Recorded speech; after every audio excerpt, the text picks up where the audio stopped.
Les voy a pedir que silencien los micrófonos y cuando quieran y preguntan abiertamente, pueden hablar cuando quieran, yo no tengo problema con eso. Pero así evitamos que haya feedback dando vuelta por allí.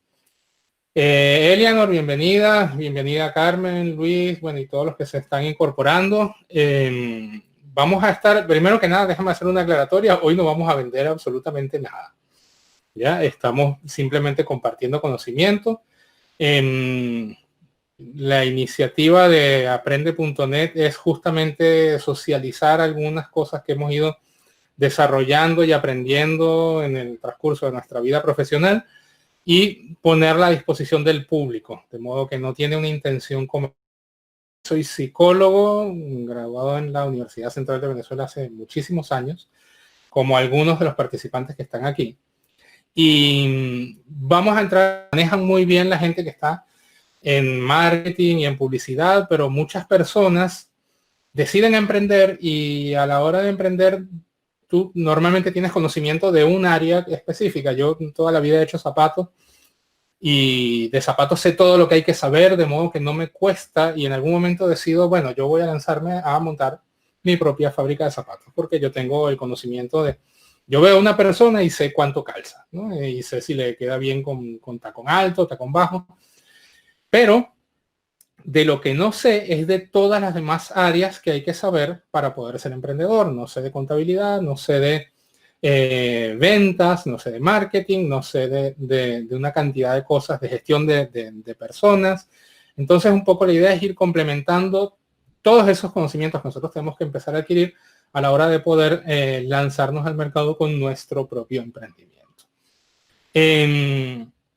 Vamos a comenzar con el tema psicología del consumidor. Y yo me voy a permitir un momentito para explicarles cómo se supone que funciona nuestro cerebro. Hago la aclaratoria desde ya. Esto es un modelo más didáctico que literal, es decir, en realidad el cerebro no funciona así, tiene a grandes rasgos, esto se cumple, pero hay cosas que están como un poco exageradas. Sin embargo, para entenderlo es suficiente y nos sirve.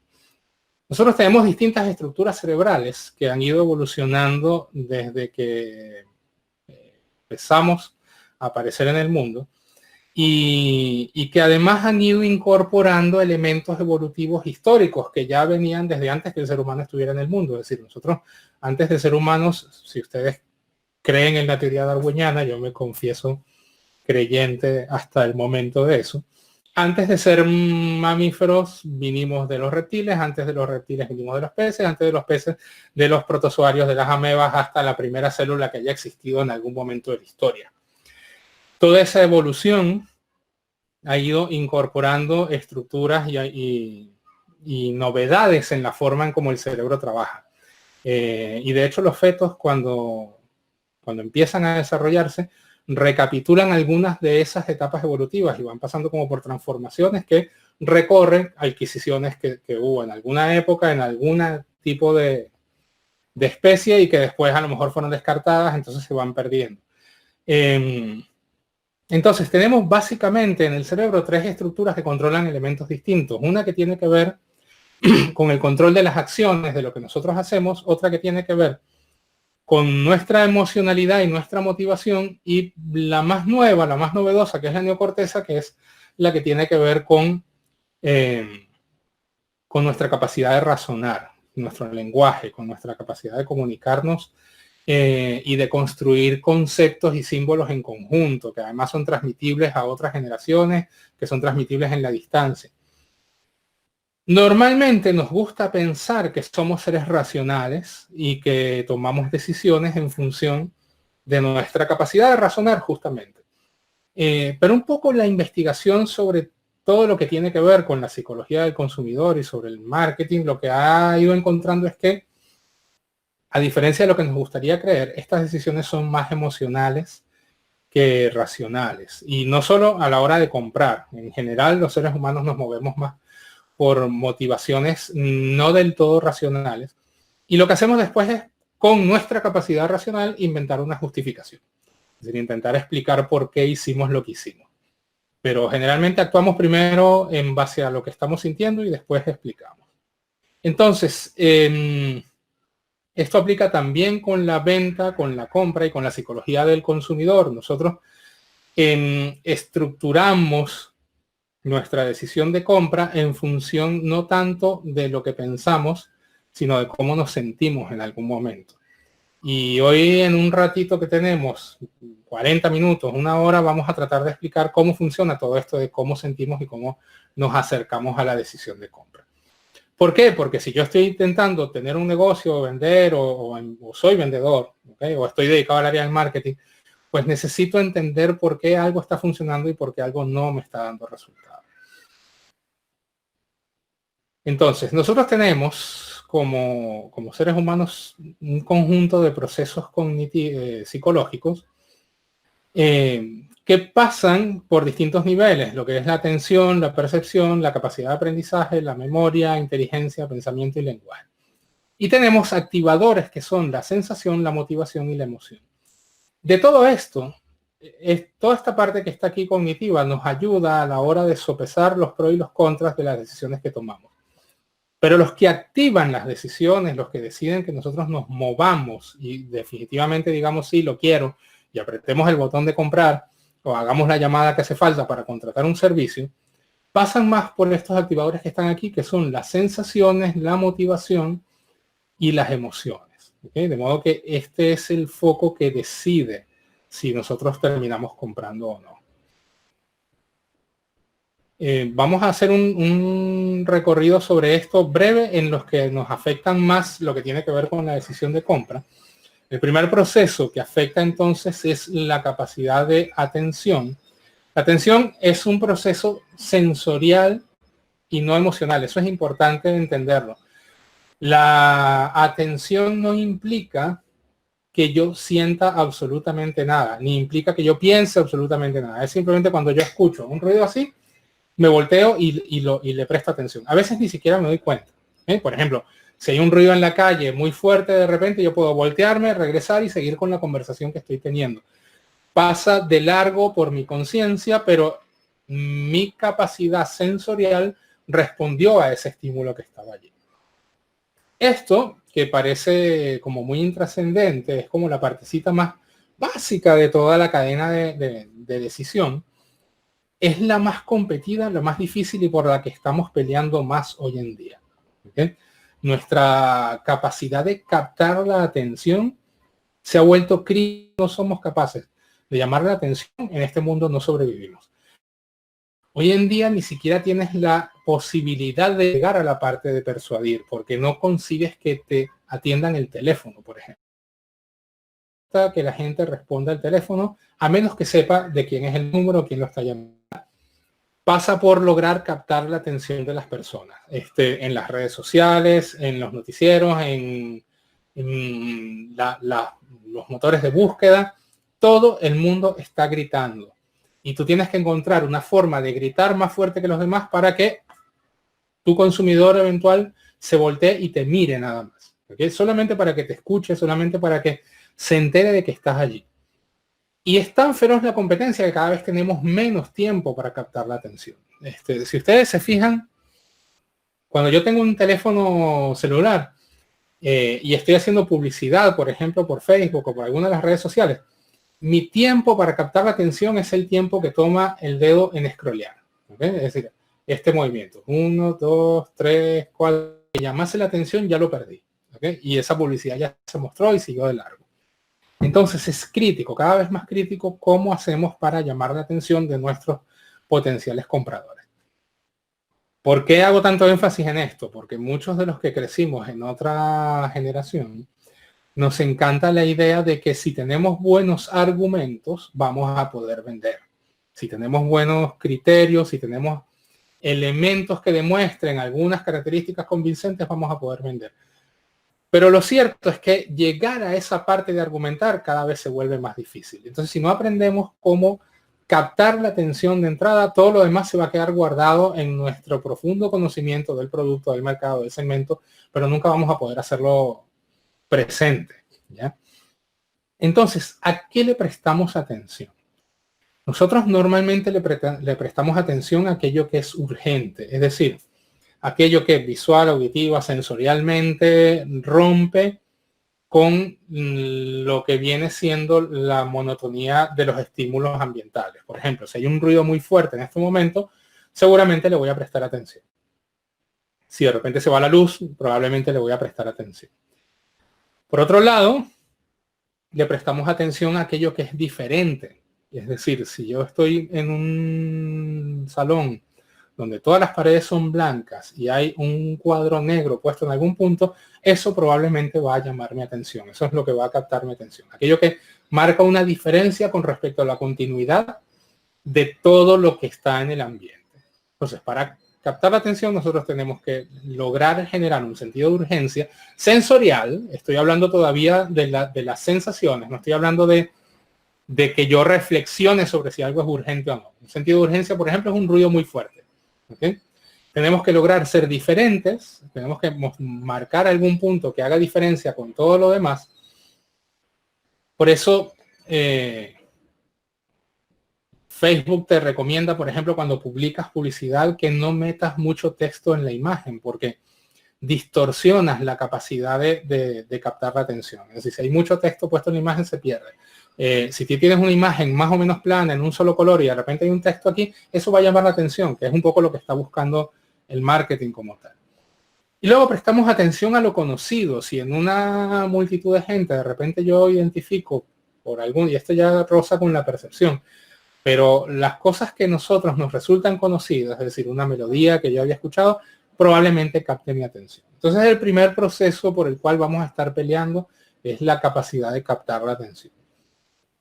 Luego de eso, tengo la percepción, y esto es bien interesante porque la percepción es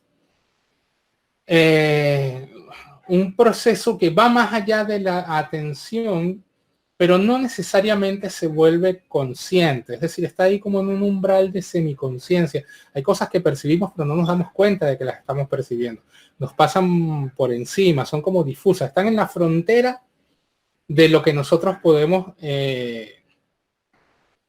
captar consciente. Perdón que no les cambié la escena. No te vemos ahí.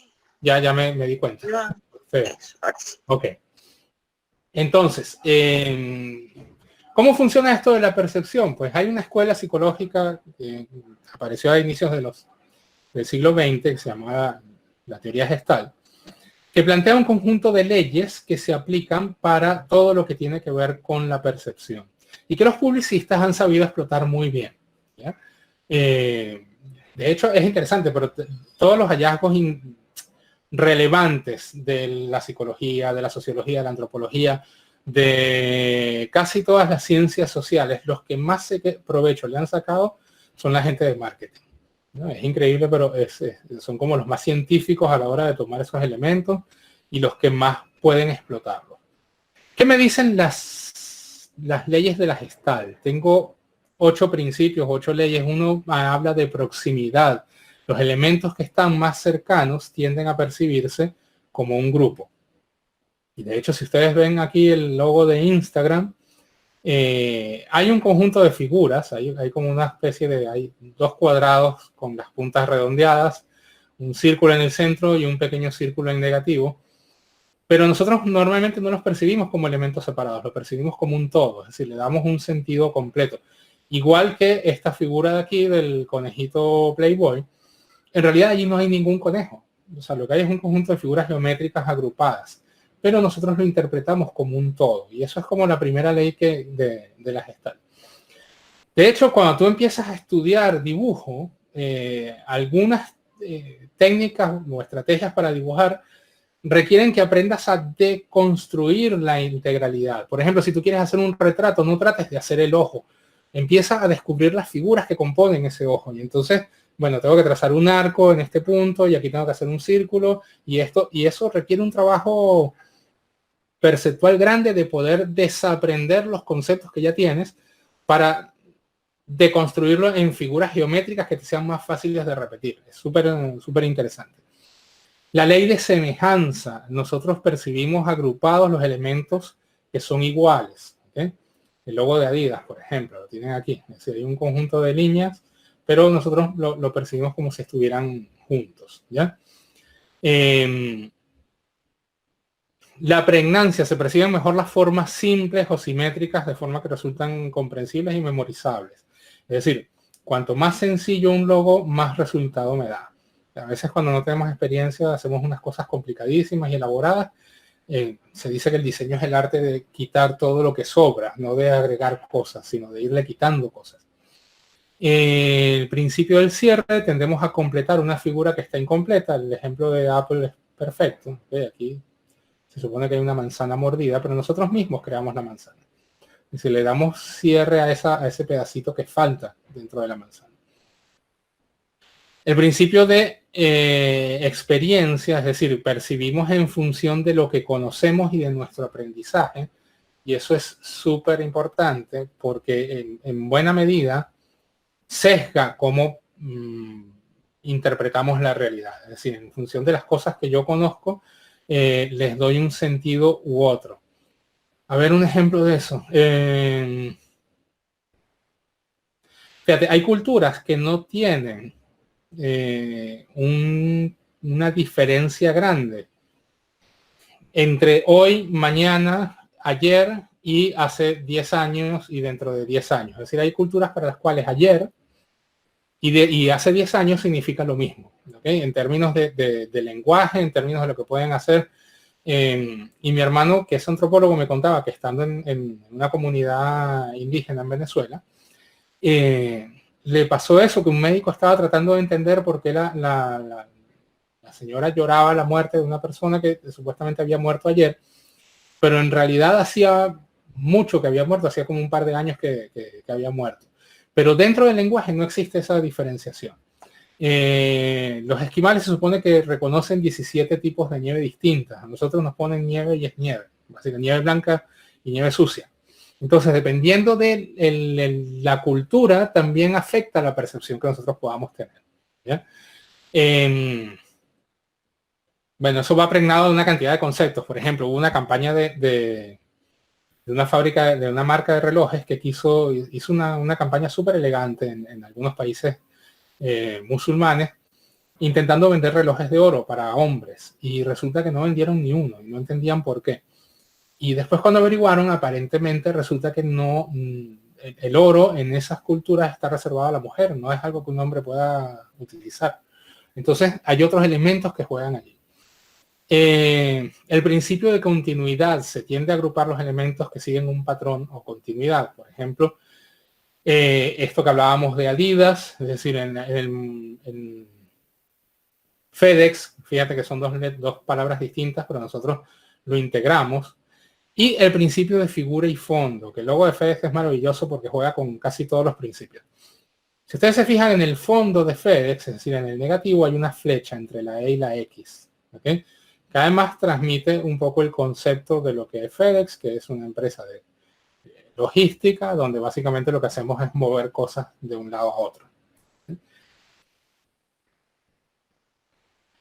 De todo esto que estamos hablando, se aprovecha la publicidad para desarrollar en algún momento, estudiar y aprovechar lo que tiene que ver con la psicología del color. Y eso también es relevante cuando nosotros estamos construyendo nuestra marca o nuestra identidad.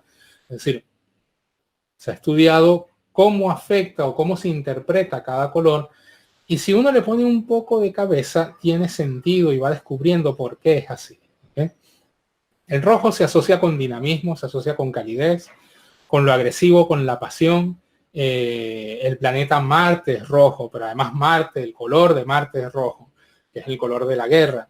¿Y por qué Marte es el color de la guerra? Bueno, porque en la guerra hay sangre. ¿Ya? ¿Por qué el rojo se asocia con dinamismo? Porque cuando un animal está corriendo, antes de que yo lo case, se mueve, y cuando yo lo caso y pierde la sangre, deja de moverse. Por antes, no, a ver, tarde o temprano, todas las culturas descubren que la sangre y el movimiento son equivalentes. Por ende, el rojo y el movimiento son equivalentes. El azul se asocia con la profesionalidad, con la integridad, sinceridad, calma, infinito, protección. ¿Por qué? Porque cuando hay un cielo azul, no hay tormenta. ¿Ya? Entonces es muy fácil generar esa identificación. El verde con la naturaleza creo que no requiere mayor explicación. Amarillo con la calidez, la amabilidad, bueno, con el sol. ¿okay? El naranja con la innovación, con la modernidad, con la juventud, probablemente con los frutales. El violeta con el lujo.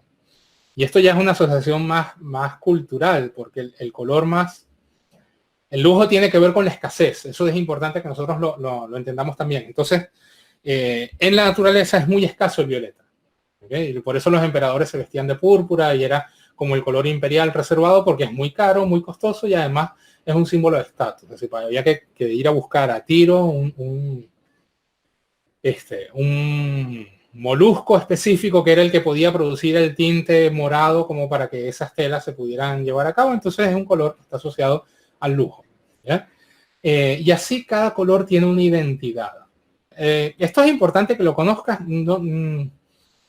no como una regla definitiva, pero si tú estás tratando de vender comida, sería bueno que no utilices el marrón como color de identidad. ¿Okay? Eso, por ejemplo. Si ustedes se fijan, la mayoría de las cadenas de comida rápida usan los mismos colores siempre, rojo, amarillo. Son como las combinaciones que más se utilizan en ese rango. Si tú quieres vender consultoría y tus colores de identidad es el amarillo, pues a lo mejor te resta seriedad. Entonces es un poco tener en cuenta básicamente con qué se asocia cada color y cómo eso armoniza con lo que nosotros estamos queriendo mostrar para vender. ¿Ya? Eso con respecto a cómo afecta cada uno de los colores que estamos viendo nuestra percepción.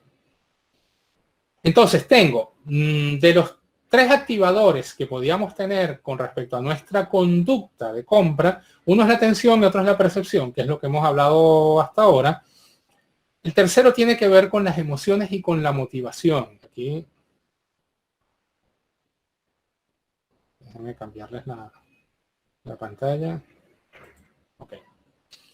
Entonces, Napoleón decía, y tiene razón a pesar del enunciado que por estar hecho en su época dice 2 fuerzas mueven al hombre, en vez de decir al ser humano o al hombre y a la mujer o como ustedes lo quieran, pero Napoleón es producto de su época. Pero en principio es cierto, 2 fuerzas mueven al ser humano, el miedo y la ambición. ¿Okay? Y eso sigue estando vigente hoy y sigue siendo así. Nosotros decidimos actuar en función de las cosas que queremos lograr y alcanzar o de las cosas que queremos evitar, es decir, aquellas cosas a las que queremos escapar. Y generalmente lo que se ha encontrado con respecto a la conducta de consumo específicamente es que la gente está más motivada por el miedo a perder que por las ganas de ganar. Entonces, en principio, y eso a veces nosotros lo pasamos por alto, en principio, el principal motivador que existe a la hora de tomar una decisión de compra es el miedo. ¿Okay? Y yo tendría que poder encontrar qué elementos de miedo existen en mi oferta, ¿okay? Y qué elementos de miedo existen en el problema que mi producto o mi servicio intenta resolver, porque mi aporte es quitar ese miedo del medio. ¿Okay? Mi aporte como oferente de servicio o ofendente de productos es eliminar el miedo que te está impidiendo comprar, básicamente. Si por nosotros fuera, compraríamos todo, total, es decir, si tuviéramos una cuenta infinita, dinero infinito, compraríamos lo que sea que nos ponga enfrente. ¿Por qué no? Es más, cuanto más tenga, mejor. El tema es que cada vez que compro pierdo algo, así pierdo dinero, pierdo movilidad, pierdo algún elemento. Entonces, nosotros valoramos mucho esa interacción entre el dinero que tengo y lo que voy a obtener a cambio. Y cuando tomo la decisión, el elemento más importante es el temor. ¿Okay? Más que ganar, lo que nosotros, la mayoría quiere, es no perder. ¿Okay? Eso hace que a veces tomemos decisiones económicas contraintuitivas y que van en contra nuestro, incluso. Lo que pasa es que eso es tema de otra charla. Pero siempre está motivado por el miedo a perder. ¿Ya? Entonces, las personas compran cuando creen que van a ganar algo o cuando creen que perderán algo que valoran. ¿Okay? ¿Para qué me sirve saber esto? Porque si ustedes se fijan, no han tenido la ocasión de ver, se los voy a mostrar. La mayoría de las empresas, cuando hacen una publicidad o montan algún cartel, déjenme salir de aquí y se los muestro, utilizan este principio. Les voy a mostrar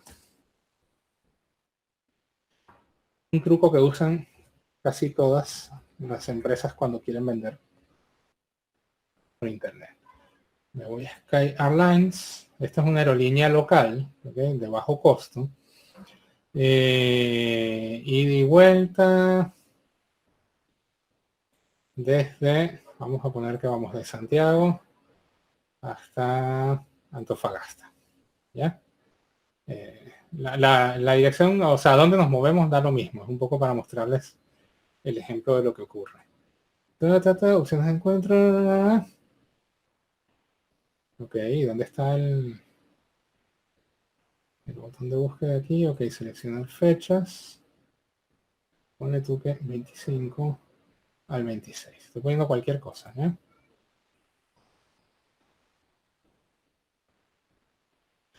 Fíjense, aquí están las opciones que yo tengo para tomar un vuelo de Santiago a Antofagasta. Entonces, si yo tomo el 25 de noviembre el vuelo, voy a encontrar con que existen 3 asientos disponibles. ¿Okay? Vale, yo no quisiera ir tan apretado, así que me voy a mover al 26. ¿Ya?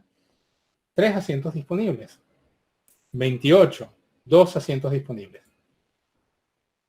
29, 4 asientos disponibles. A lo mejor es porque estoy demasiado cerca de la fecha.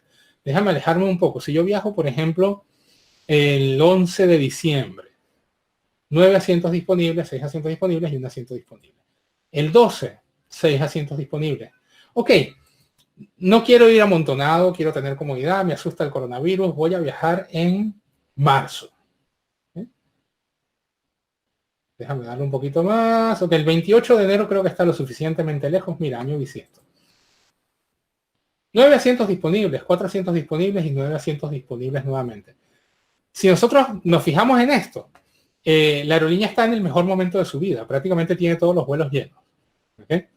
¿Qué pasa con eso? Que nosotros, la aerolínea está jugando con el criterio de escasez. Y cuando ustedes se meten en una página a comprar, van a encontrar o que te ponen un cronómetro, o que te ponen que quedan pocas unidades disponibles, o que hay un descuento que es válido solo durante los próximos minutos, o que quedan 9 asientos disponibles para poder viajar. Ese es el límite que te va a mostrar la línea porque está jugando con tu necesidad de no perder o con tus ganas de no perder. Es decir, si yo no me apuro, me voy a quedar sin lugar. ¿Okay?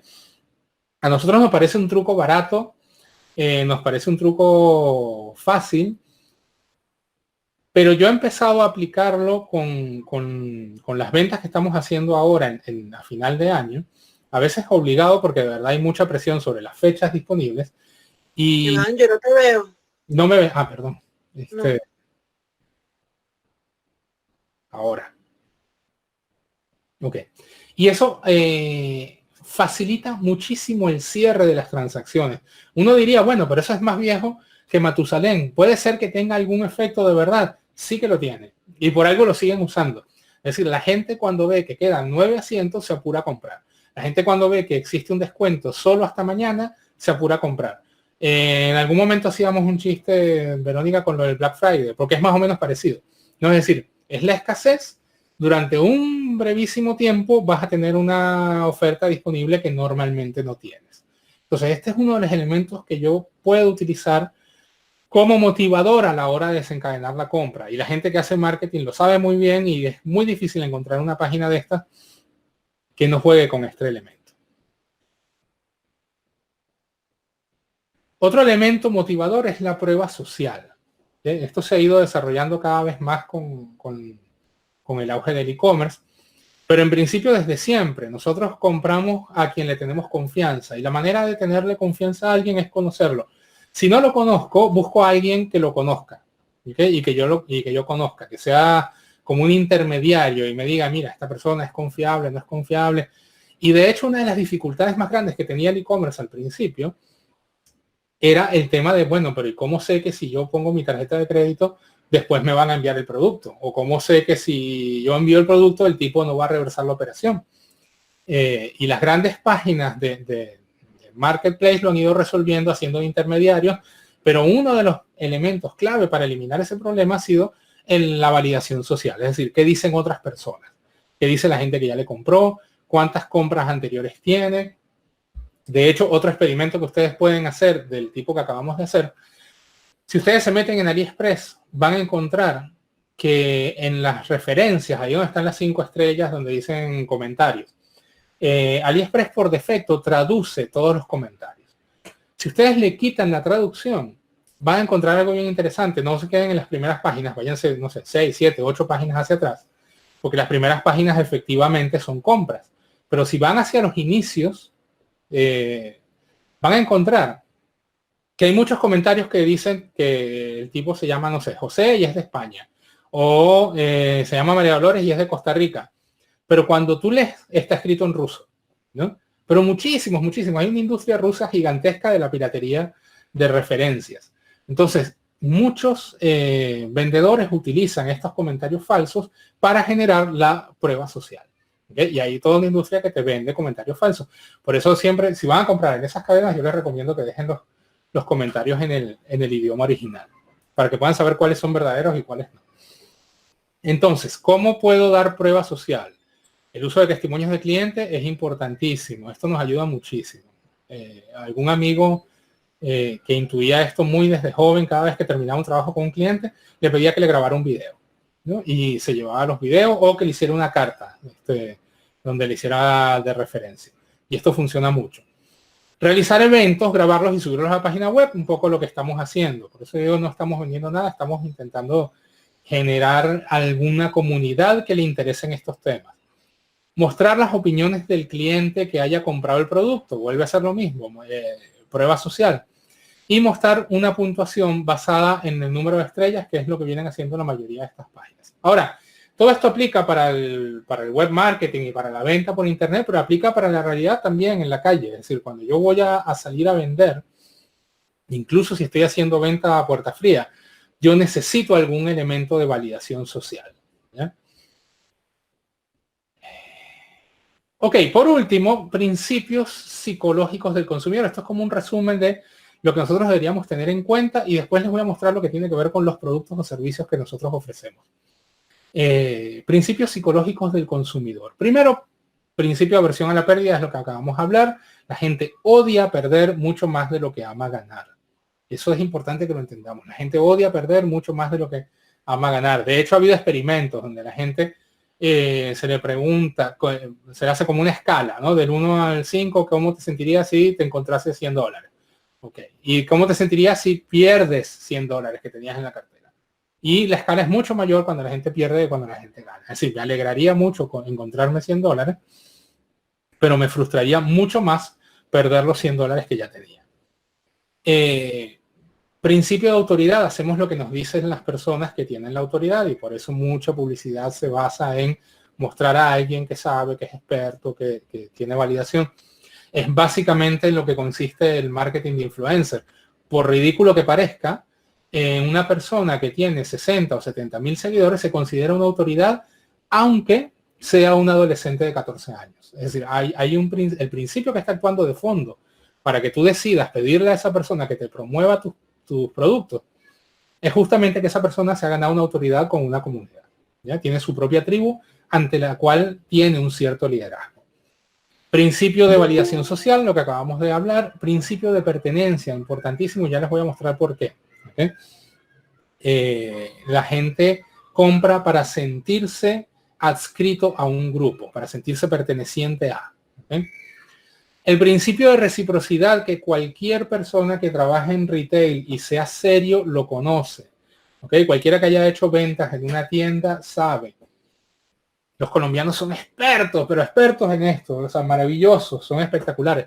Que si tú le das al otro algo, el otro se siente obligado a retribuírtelo. ¿Okay? Entonces, si yo cuando llega una persona y entra a la tienda, me acerco y le muestro y le saco 50 pares de zapatos y se los pruebo y le digo que este le queda bien y no sé cuánto, tarde o temprano la persona empieza a sentir que está obligada contigo y probablemente termine comprando algo que no tenía intención de comprar. ¿Ya? Ese es importantísimo a la hora de iniciar transacciones. Es importantísimo en cualquier nivel, porque si nosotros hacemos consultoría y ofrecemos valor gratuito, ¿okay?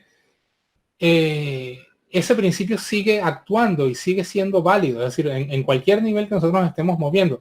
Hoy hablaba con mi socio de de un evento que vamos a hacer el mes de diciembre, y entonces es un evento para una empresa, pero es familiar. Y le dije, pongamos nosotros los caballos, ¿sabes? Para los niños. O sea, eso nos da puntos. Y efectivamente son cosas que no están dentro del contrato, no es obligación nuestra, pero da un elemento a favor y queda como un valor agregado que después en algún momento, tarde o temprano, tiende a ser retribuido. Sin llegar a meterme metafísico, sin tener que hablar de que el universo te devuelve el karma, no, nada por el estilo. Sencillamente, cuando yo hago algo por el otro siente que tiene que ser recíproco. Hay gente que siente más y hay gente que siente menos. Hay gente que resiste el impulso de reciprocar y hay gente que no puede con eso y siente la compulsión de ser recíproca. Pero siempre en el principio está allí y funciona. ¿Ok? Principio de memoria es lo que se basa todas las marcas. Es decir, si yo logro que la gente se acuerde de mí, la gente va a asociar mi nombre con todo lo que hablamos antes, con ser el mejor, con tener autoridad, con todas esas cosas que están funcionando por allí. Por eso para mí es importante que la gente se vaya acordando de quién soy, que vaya identificando nuestros colores, nuestro logo, nuestra imagen, ¿ya? Esto es básicamente lo... ¿Sí? Sí.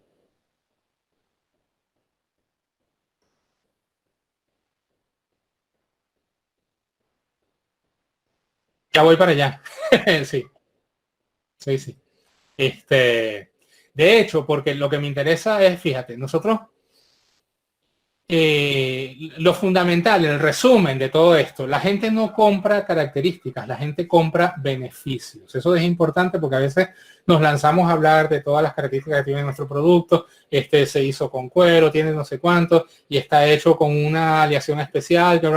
A la gente no le importa eso, le importa que cuando salga a trotar va a sentir que está trotando sobre nubes en los pies y que eso le permite mantener los pies lisitos sin que le salgan callos, es decir, toda una cantidad de cosas que son beneficios, no tienen que ver con las características. Y muchas veces nosotros en nuestro discurso de venta no hemos construido un pitch que hable de cuáles son los beneficios que nosotros ofrecemos.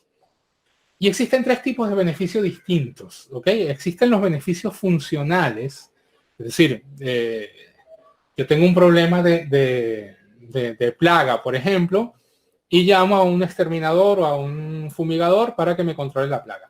El beneficio que me aporta es estrictamente funcional. Es decir, si yo llamo a esa persona probablemente haga que desaparezcan las cucarachas de mi casa. ¿Ya? Eso está bien identificado para que funcione. Existen además beneficios sensoriales que no necesariamente tienen que ver con la funcionalidad. Por ejemplo, comer tiene un beneficio funcional. Si nosotros dejamos de hacerlo, probablemente más temprano que tarde, vamos a terminar muriendo de inanición. Pero sensorialmente hay otros beneficios. Es placentero comer. Es decir, y dependiendo del tipo de comida es más o menos placentero. Y eso ya tiene que ver con mis gustos y mis apetencias personales. La ropa tiene una funcionalidad, pero también tiene una sensorialidad.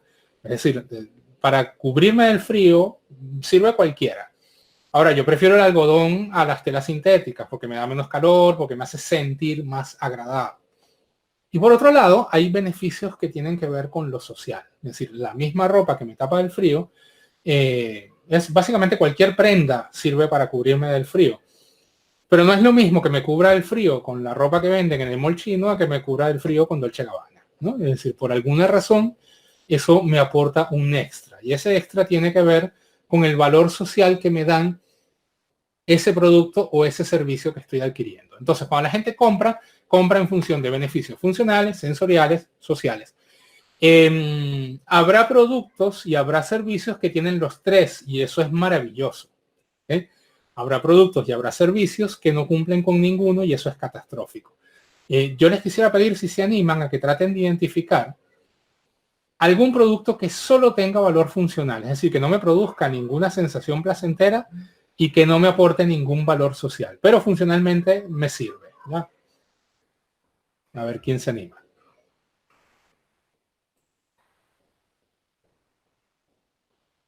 ¿El plomero? Por ejemplo, ¿ok? Salvo que yo tenga una relación muy particular con ese plomero en específico, es funcional. ¿Ya? Es decir, es una relación estrictamente funcional. Digamos, si yo soy plomero, ¿cómo? Sí, le te escucho.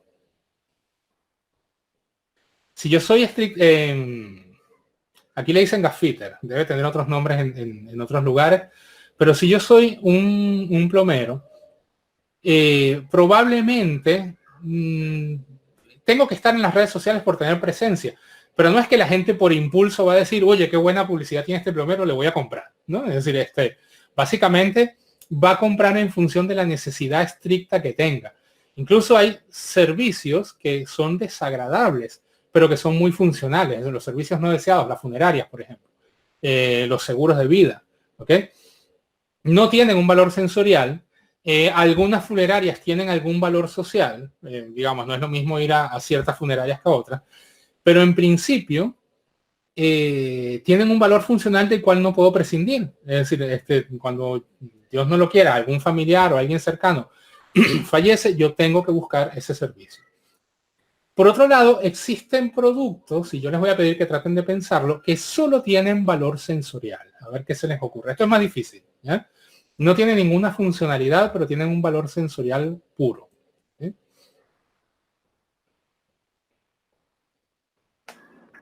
Ricardo, que se ríe. ¿Ambientadores?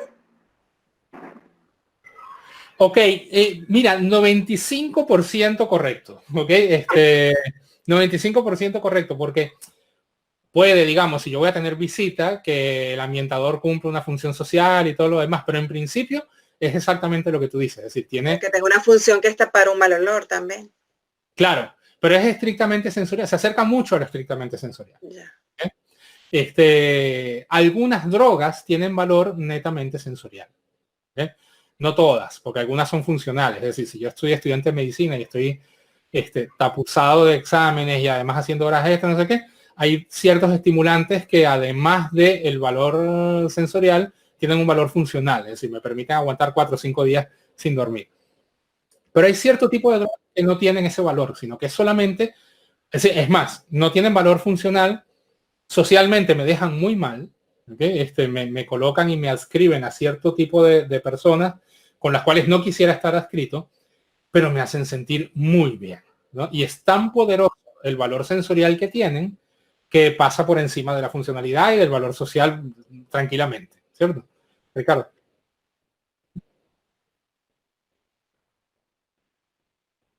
Ajá. Bueno, pero eh, a ver, eso es discutible, ¿eh? Pero en principio... Es social también.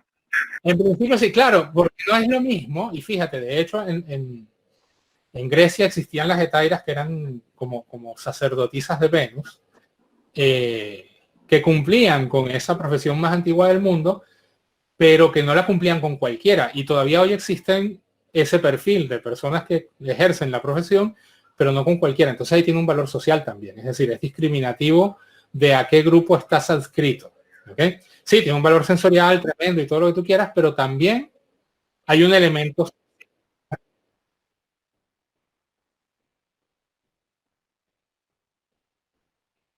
más o menos, más o menos, pero sí salen a presumir, por ejemplo, de las fotos que les toman y de los videos que comparten. Y muchas de esas fotos y videos muestran una mujer que está espectacularmente físicamente y parte del servicio. O sea, yo te quiero tomar fotos, yo quiero poder mostrarlo. Entonces no van a salir a presumir del prostíbulo en el que estuvieron, pero van a salir a presumir de la tipa con la que estuvieron. ¿Okay? Entonces ahí se mezcla un poco. Ok, un producto que solo tenga valor social. ¿Sí? Darnos valor social.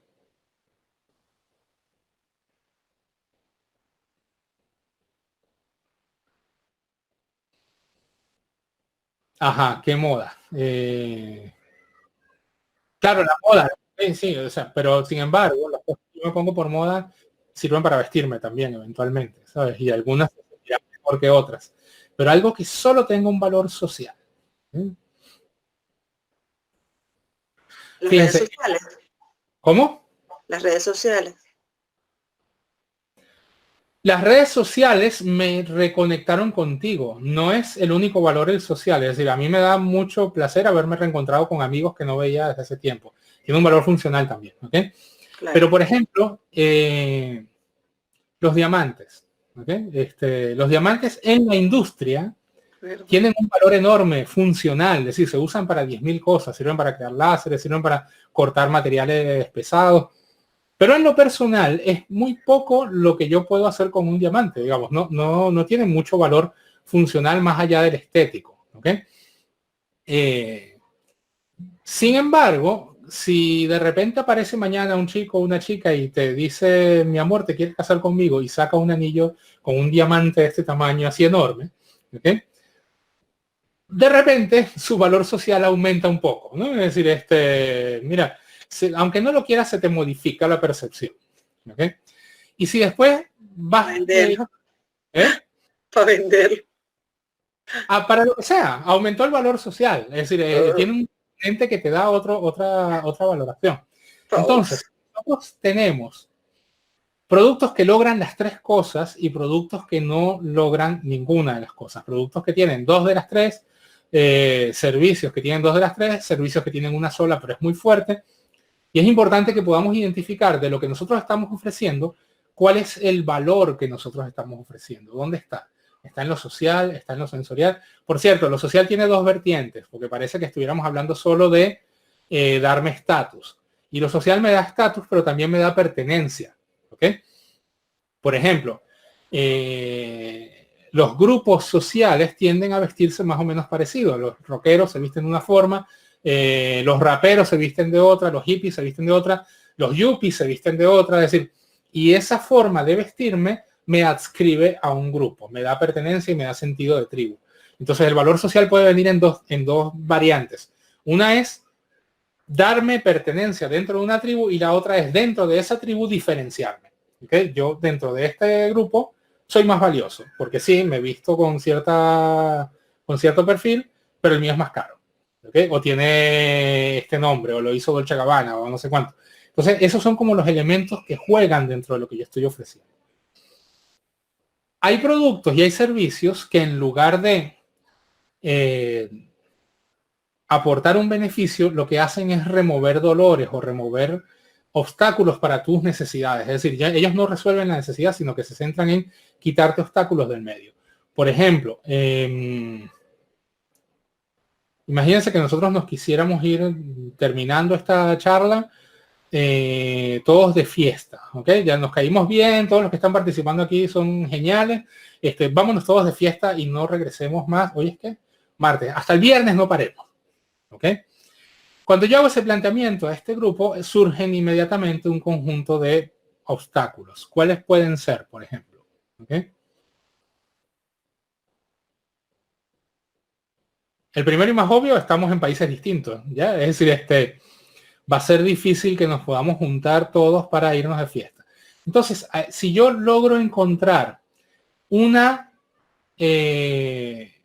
solución a ese obstáculo, ¿okay? Fiestas virtuales. El otro día me puse a explorar por curiosidad, porque estamos haciendo team building outdoor y me encuentro team building virtual, ¿ya? Y hay un montón de páginas que han sacado actividades para hacer team building, pero así como estamos nosotros, ¿no? Una investigación de un crimen, alguna cosa por el estilo, y funciona espectacular. O sea, les da la oportunidad de hacer cosas en distintos ambientes. Entonces, no es que esté aportando un beneficio, estoy resolviendo un problema. La gente ahora no se puede reunir, pero yo estoy quitando ese problema del medio. Supongan que mágicamente podemos teletransportarnos y podemos juntarnos y podemos irnos de fiesta o de carrete, como se dice aquí, y empiezan a surgir otros obstáculos. Uno es cuánto dinero puedo gastar. Otro es cuánta energía tengo. Es decir, yo estoy diciendo que nos vayamos 3 días de fiesta y a duras penas yo aguanto 3 horas. Entonces, todo eso son oportunidades de productos o servicios que no se basan en resolver en aportar un beneficio, sino remover obstáculos. ¿Okay? Y esos obstáculos pueden ser de 3 tipos. Pueden ser que las cosas que yo quiero hacer implican riesgo. Por ejemplo, a mí me gusta saltar por paracaídas, pero implica su riesgo. Entonces, si yo encuentro alguna forma segura de hacer el salto, pues probablemente tengo un producto ganador o tengo un servicio ganador. Otras veces me encuentro obstáculos con lo que yo quiero conseguir y otras veces tiene efectos secundarios. Esto que estamos hablando de la fiesta, por ejemplo, va a tener un efecto secundario. Es decir, a todos nos gusta irnos de fiesta, pero a nadie le gusta la mañana siguiente con el ratón, dolor de cabeza, trasnocho que sigue. Entonces, Gatorade, que no está diseñado para este segmento, encontró un segmento de mercado maravilloso con la gente que se trasnocha. ¿Okay? Yo no te resuelvo el problema de la fiesta, yo te resuelvo el dolor de cabeza del día siguiente. De hecho, el mejor producto del mundo para todo lo demás existe American Express. ¿Ya? American Express es como un genio de la lámpara en tu cartera. ¿Okay? A él no le importa cuál es la necesidad que tú tienes, él te la resuelve. Él lo único que hace es servir de medio para que tú tengas lo que tú quieras, por una módica tarifa que implica eventualmente un pacto con el diablo.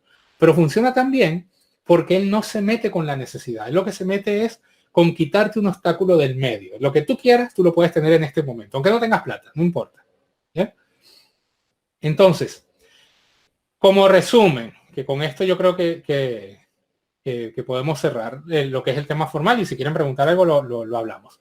Los productos, o la gente compra en función de los beneficios. Esos beneficios tienen que ver con la funcionalidad de lo que estoy ofreciendo, es decir, me resuelven un problema, tienen que ver con la sensorialidad, no me resuelven un problema, pero me hacen sentir bien, o tienen que ver con el valor social, ni me resuelven el problema, ni me hacen sentir bien, pero me dejan bien parado delante de mis pares o me hacen sentir adscrito a un grupo. Y a veces esos productos o esos servicios lo que hacen es remover dolores o remover obstáculos. Básicamente, eso es lo que yo tengo que identificar, lo que yo estoy ofreciendo, cuál de esas funciones cumple, cómo aporta valor. Y en ese momento en que yo identifique cómo es que estoy aportando valor, probablemente empiece a desarrollar estrategias para llegar a la compra del consumidor. Bueno, les agradezco la presencia y la participación hasta ahora y si quieren participar, hacer preguntas, comentarios, lo que quieran, los micrófonos están abiertos. Los escucho. Hombre, que es gratis, pregunten. Yo no quiero hacer preguntas. Mira, quiero... deja que hable Flor. Hola, gracias. Una pregunta, porque me llamó la atención, Iván, que dijiste que pueden existir productos que se están vendiendo en el mercado que no cubren ninguna de las necesidades, ni son sensoriales, ni son funcionales, que no cumplen ninguna, ni sociales. ¿Qué producto es ese? Porque estaba yo rebanándome aquí el cerebro a ver qué cosa podría ser inútil y que sin embargo tiene un nivel de venta exacerbado. No, ok, si dije que se están vendiendo en el mercado, fue un error mío. Okay, lo que no lo dijiste. Yo me lo imaginé. Yo dije, bueno, si existen, por ahí sí, estarán, pues. Lo que sí existen son productos que no le interesan a nadie ni resuelven ningún problema. ¿Okay? Y ojo, no le interesan a nadie. Si te interesó a ti, eventualmente debe haber alguien más a quien le puede interesar, solo que no lo has encontrado. Esto siempre es relativo, porque lo que tiene una funcionalidad para mí, a lo mejor para el otro no la tiene. ¿Ya? Lo que tiene un valor para mí, a lo mejor para el otro no lo tiene. Una de las maravillas de este tiempo y del marketing digital es que justamente me facilita muchísimo encontrarme con la gente que le gusta lo mismo que yo, que valora lo mismo que yo y que tiene las mismas necesidades que yo. Entonces, en ese sentido, se ha hecho mucho más fácil vender ahora que lo que era hace unos años. Imagínate que tú pautabas en televisión, tú le llegabas a todo el mundo, pero no sabes de ese todo el mundo dónde está la gente que realmente le interesa lo que tú estás vendiendo. Tenías que ir como adivinando. O sea, bueno, yo supongo que están en el horario estelar de las 9 de la noche, pero en el horario estelar de las 9 de la noche está la mamá, la abuela, los hijos, el tío, y cuál de todos esos es mi público, porque sí, el rating fue alto. Perfecto. ¿Había algún comprador para mi producto en ese rating que tuvo ese programa? No lo sé. Lo voy a saber después en términos de venta, pero solo puedo medir el punto inicial y el punto final. No puedo identificar en el camino dónde está mi eventual comprador. Entonces, sí, lo que sí hay es, por ejemplo, y lo veo mucho con los emprendedores, que se enamoran de su producto y descubren valores que solo existen para ellos. Es decir, en estos días pasaba en un grupo de Facebook que dicen, Un grupo de sublimación. Entonces, que la gente no valora y no entiende que el producto personalizado tiene otro valor. Señor, la gente no tiene que entender nada. O sea, el producto vale lo que el que lo va a comprar quiere pagar. Si tú crees que el producto personalizado tiene otro valor, pero la gente no lo está comprando, el que está equivocado eres tú.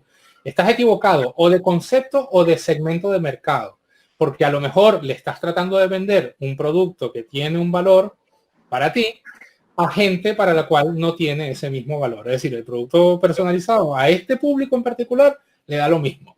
¿Ok? Es probable que exista un público que se interese por lo que tú estás vendiendo. Una vez en un taller una chica me decía, no, es que yo vendo, no me acuerdo qué era, pero un producto ecológico. ¿Okay?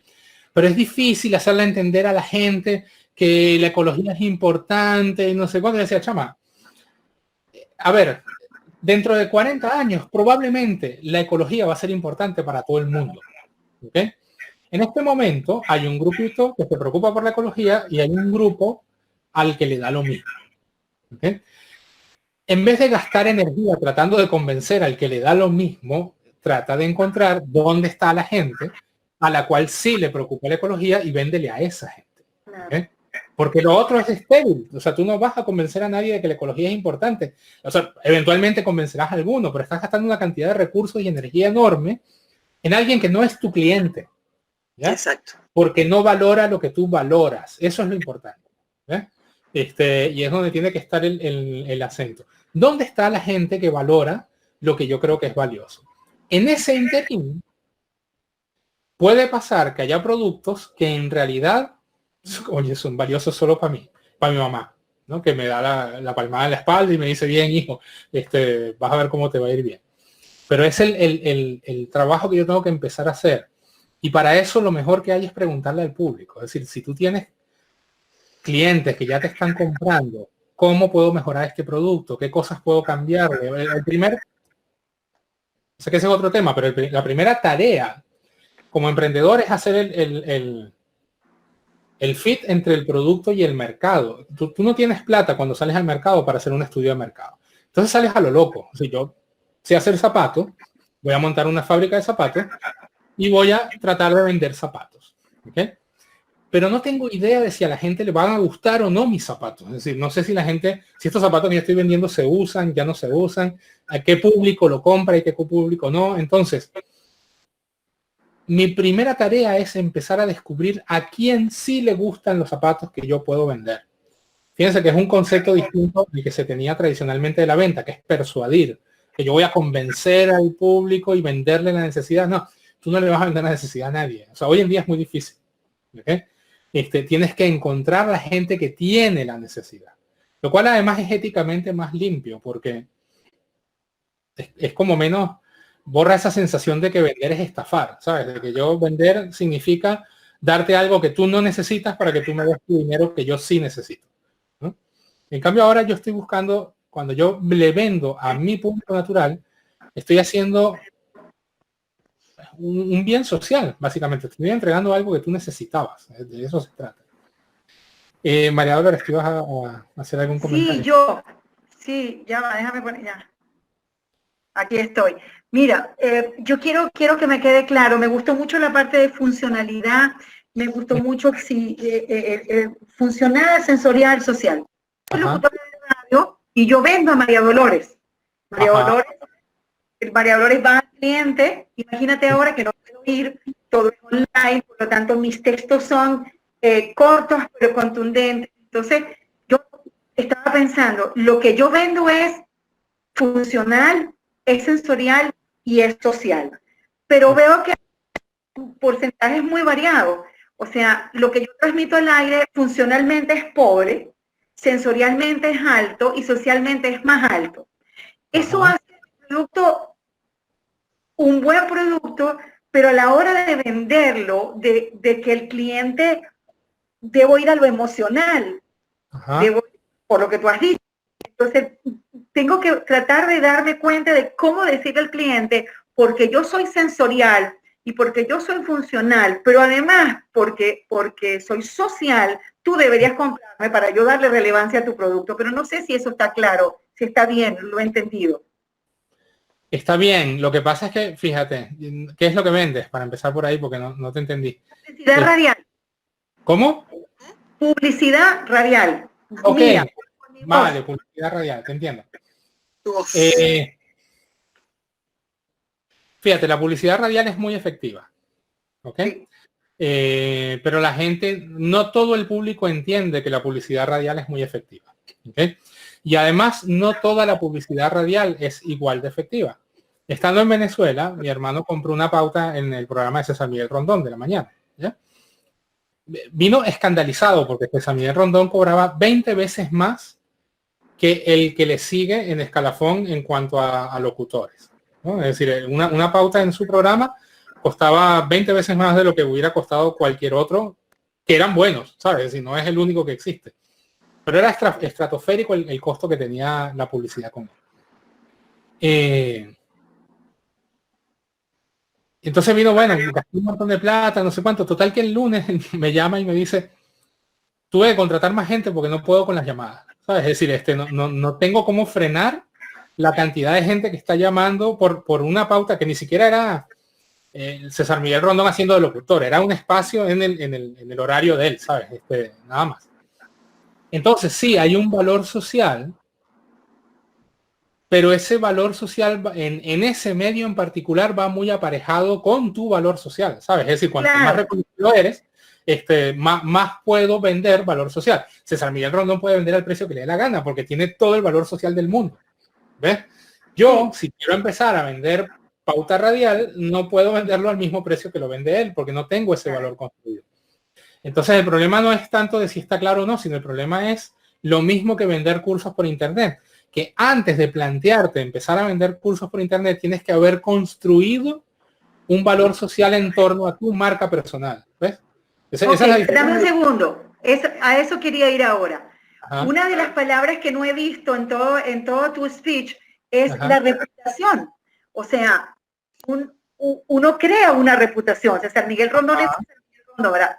Uno crea una reputación y vende como el youtuber. Igual, mira, yo soy la mejor persona vendiendo en esta isla. Ok, esa es mi reputación.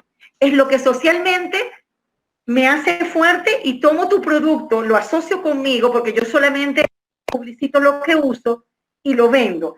Claro. ¿Es lo que debo venderle al cliente? ¿Por ahí van los tiros? Sí, a ver, lo que pasa es que hoy no hablamos del embudo de ventas, digamos, ¿no? Hay un proceso. Sí. Para captar el interés, ¿sabes? O sea, la atención y el interés, tú necesitas ser sensorial, necesitas ser emocional, ¿ok? Sí. Además, deberías haberte planteado, pero eso es una discusión posterior, es cuando el tipo ya demostró interés y dijo, ok, yo creo que me puede interesar, pero no está decidido, ¿ok? ¿Cuáles son las objeciones que él puede tener? Y esas objeciones sí son racionales, ¿ok? Sí. En ese momento, lo que tú puedes hacer es utilizar la estadística que tú tengas, es decir, muestra los números que se consiguen con lo que tú vendes, ¿ya? Sí, lo tengo. Ok, tú vendes valor social, pero tu valor social se traduce en retorno de inversión. Y eso es lo que él quiere ver. Entonces muéstrale cuál es el retorno de inversión del valor social que tú estás vendiendo, ¿me entiendes? Vale, eso es lo que hago, está bien, sí. Ok, estás haciendo bien. Está bien, pero me gustó, me encantó lo que has hecho, me has aclarado muchas cosas y me has hecho darme cuenta que puedo encararlo desde otro ángulo. Eso me gusta mucho porque yo vendo desde que tengo uso de razón y he estudiado marketing y venta y publicidad, ¿sabes? Tengo 70 años, me hace todo. Pero ese giro me ha gustado mucho porque me has puesto en el 2.0. Gracias. Buenísimo, genial, me alegra que te sirva. Mucho. ¿Algo más que quieran comentar?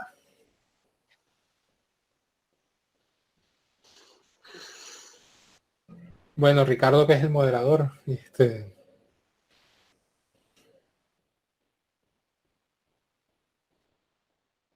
Mira, una de las discusiones que yo más he tenido con mi socio aquí es justamente eso, porque él tiende mucho a basarse en el sentido común y el problema es que en estos temas muchas cosas son contraintuitivas, es decir, no van con el sentido común, pero muchísimas, y hasta que no te metes a estudiarlas, no las descubres, ¿sabes?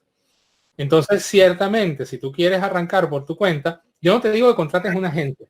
Yo lo que te digo es, existe información suficiente en Internet como para que aprendas, pero necesitas aprenderlo, porque si no, vas a pegar palos de ciego. O sea, literalmente, es impresionante todas las cosas que uno piensa que deberían ser A y son B, ¿no? Es decir, que tú dices, bueno, de aquí sale blanco y sale negro.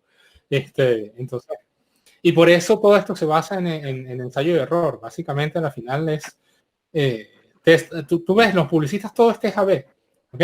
El fondo del cuarto de Verónica debería ser rojo, debería ser rosado. Bueno, hacemos rojo y rosado. Funcionó mejor el rosado, listo.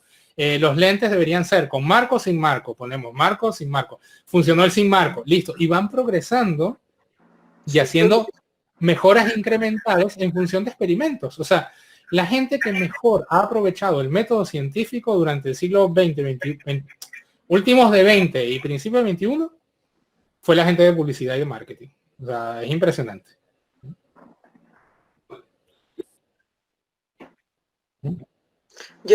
A mí me encanta cómo llevaste la charla en términos de, primero metiste todo lo del cerebro triuno hecho el Willie May, y es verdad, en el fondo la mayoría de nuestras decisiones no son racionales, y después no lo demuestras como desde otro punto de vista cuando nos hablas de que lo que atrapa nuestra atención no es necesariamente lo que racionalmente estamos buscando o lo que creemos que racionalmente estamos eligiendo, sino que la conducta de raciocinio es como para justificar la toma de la decisión, como para creernos dueños de nuestras decisiones, como para decir, no, bueno, es que claro que lo tenía que elegir pero es como que el acto de explicación es posterior y está íntimamente vinculado además con este tema de coño, yo tengo que ser dueña de mis decisiones, a mí nadie me puede estar manipulando, por lo tanto yo decidí porque esta era la mejor oferta posible en esa situación.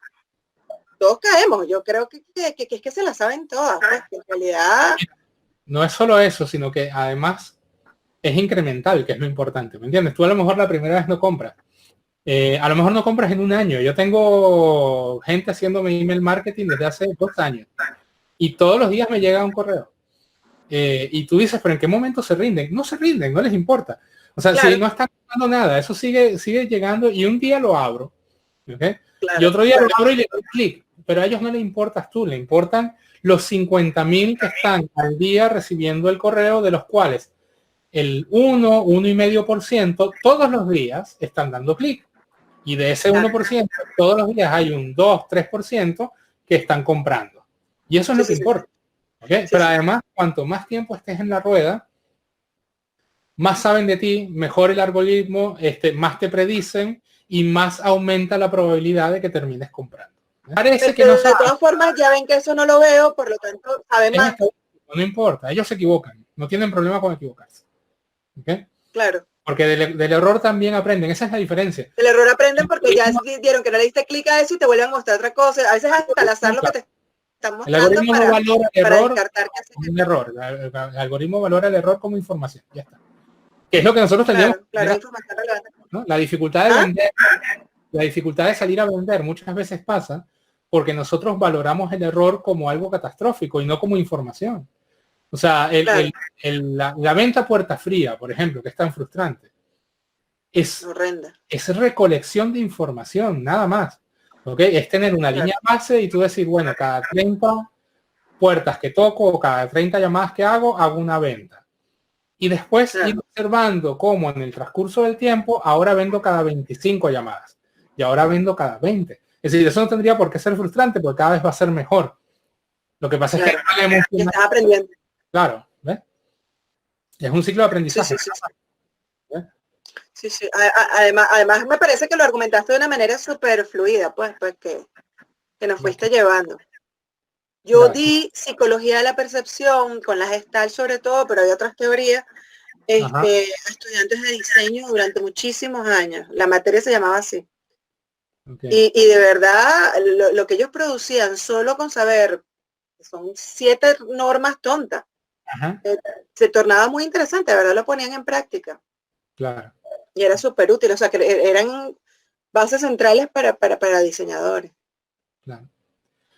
Bueno, espero que haya